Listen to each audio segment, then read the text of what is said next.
ನಮಸ್ಕಾರ ಸ್ನೇಹಿತರೆ. ನೋಡಿ, ಬಫರ್ ಝೋನ್ಗೆ ಹೋಗ್ಬೇಕಾದ್ರೆ ಆಸ್ ಯೂಶುವಲ್ ನಾವು ಅರವಲ್ಗೆ ಏನು ಹೋಗ್ತೀವೋ ಆ ಲೆಫ್ಟ್ ತಗೊಳಂಗಿಲ್ಲ. ನಾವು ಸೀದಾ ಹೋಗ್ಬೇಕು ಟೂವರ್ಡ್ಸ್ ತಾಜ್ ಹೋಟ್ಲ್ ಕಡೆಗೆ. ಟೂವರ್ಡ್ಸ್ ತಾಜ್ ಹೋಗ್ತೀವಲ್ಲ ಆ ಕಡೆ ಹೋಗ್ಬಿಟ್ಟು KSTC ಮತ್ತೆ ಏರ್ಪೋರ್ಟ್ ಟ್ಯಾಕ್ಸಿ ಬಫರ್ ಏನಿದೆಯೋ ಆ ಬಫರ್ ಎಂಟ್ರಿ ಆಗ್ಬೇಕಾಗತ್ತೆ ಸ್ನೇಹಿತರೆ. ಇದು ನೋಡ್ಕೊಳ್ಳಿ, ಈ ಲೈನ್ ಹಾಗೆ ಊಬರ್ ಮತ್ತು ಊಬರ್ ಬ್ಲಾಕ್ ಝೋನ್ಗೆ ಹೋಗುತ್ತಲ್ಲ ಆ ದಾರಿ. ಇಲ್ಲಿಂದ ಮುಂದೆ ಬಂದ್ರೆ ರೈಟ್ ಹೋಗ್ತೀವಿ, ರೈಟ್ ತಗೊಂಡ್ರೆ ತಾಜ್ ಹೋಟ್ಲ್ ಹೋಗ್ತೀವಿ. ಇಲ್ಲಿ ನಾವು ಲೆಫ್ಟ್ ತಗೋಬೇಕಾಗತ್ತೆ. ಏರ್ಪೋರ್ಟ್ ಟ್ಯಾಕ್ಸಿ ಬಫರ್ ಝೋನ್ ಇದೆಯಲ್ಲ, ಓಲಾ ಆದ್ಮೇಲೆ ನೆಕ್ಸ್ಟ್ ಇಲ್ಲಿ ಲೆಫ್ಟ್ ಸರ್ ಲೆಫ್ಟ್ ಇಲ್ಲಿ. ನೋಡಿ, ಇಲ್ಲಿ ಓಲಾ ಹತ್ರ ಬಂದ್ಬಿಟ್ಟು ಇಲ್ಲಿ ಲೆಫ್ಟ್ ತಗೋಬೇಕು. ಓಲಾ ಪಿಕಪ್ ಪಾಯಿಂಟ್ಸ್ ಇದೆಯಲ್ಲ, ಅದು ಆಗ್ತಿದ್ದಂಗೆ ಲೆಫ್ಟ್ ತಗೊಂಡು ನಾವು ಬಫರ್ ಝೋನ್ ಎಂಟ್ರಿ ಆಗ್ತೀವಿ. ನೋಡಿ, ಇಲ್ಲಿ ನಿಮಗೆ QR ಕೋಡ್ ಬಫರ್ ಅಲ್ಲಿ ಸ್ಕ್ಯಾನ್ ಮಾಡ್ತಾರೆ. ಇಲ್ಲಿ ಸ್ಟಾಫ್ ಇರ್ತಾರೆ, ಇಲ್ಲಿ ಸ್ಕ್ಯಾನ್ ಮಾಡ್ತಾರೆ.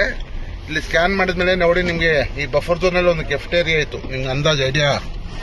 ನಾನು ನಿಮ್ಗೆ ಈ ಕೆಫ್ಟೇರಿಯಾ ಇದೆಯಲ್ಲ, ಇಲ್ಲಿ ನೋಡಿ ಟ್ರಕ್ ಸ್ಟಾಪ್ ಅಂತ ಇದೆ. ನೋಡಿ, ಈ ಟ್ರಕ್ ಸ್ಟಾಪ್ ಅಂತ ಇದೆಯಲ್ಲ, ಇದು ಬಂದ್ಬಿಟ್ಟು ಪರ್ಸನಲ್ ಪಿಕಪ್ಸ್ಗೆ ಬಫರ್ ಝೋನ್ ಸ್ನೇಹಿತರೆ. ಇದು ನೋಡ್ಕೊಳ್ಳಿ.